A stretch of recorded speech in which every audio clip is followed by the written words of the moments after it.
আসসালামু আলাইকুম। Battles of লাইফের পক্ষ থেকে সবাইকে স্বাগতম। আশা করি তোমরা সকলেই ভালো আছো।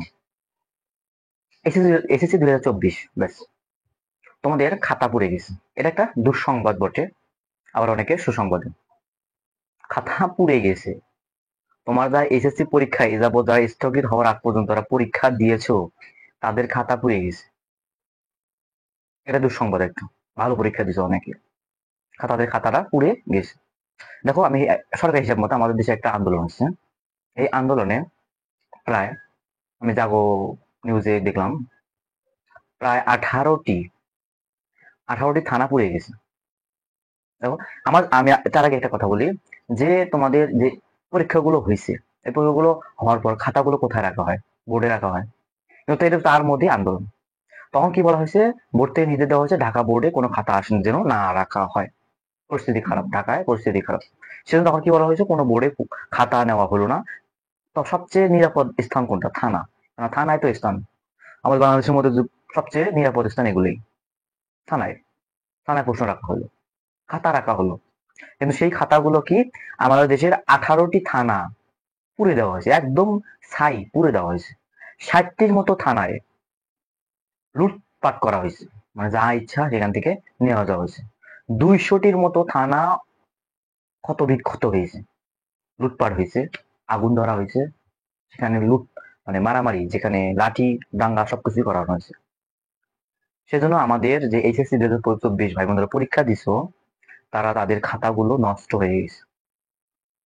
এটা একটা দুঃখজনক বিষয় যে খাতাগুলো নষ্ট হয়ে গেছে।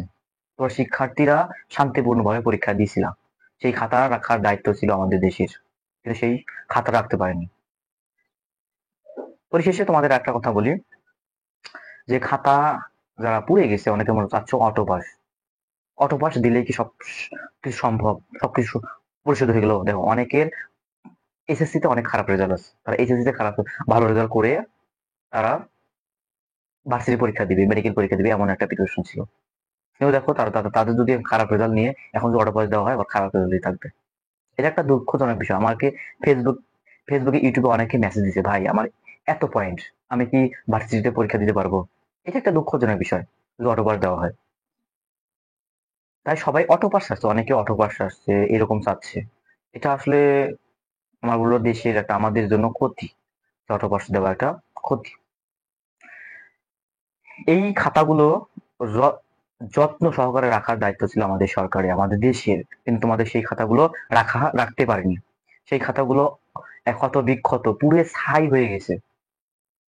তার সাথে একটা কথা বলি, তোমাদের যে পরীক্ষা নেওয়া হবে পরবর্তীতে, পরীক্ষার প্রশ্নগুলো পড়ে গেছে। এই অবস্থা তোমাদের পরীক্ষা নেওয়া সম্ভব না। নতুন করে প্রশ্ন তৈরি করা, সেগুলো প্রশ্ন ছাপানো অনেক সময় ব্যাপার। এছাড়াও তোমাদের দেখো যেখানে পরীক্ষা হয় কেন্দ্রগুলো, পরীক্ষার কেন্দ্রগুলো এগুলো ক্ষত নষ্ট হয়ে গেছে অনেক জায়গায়।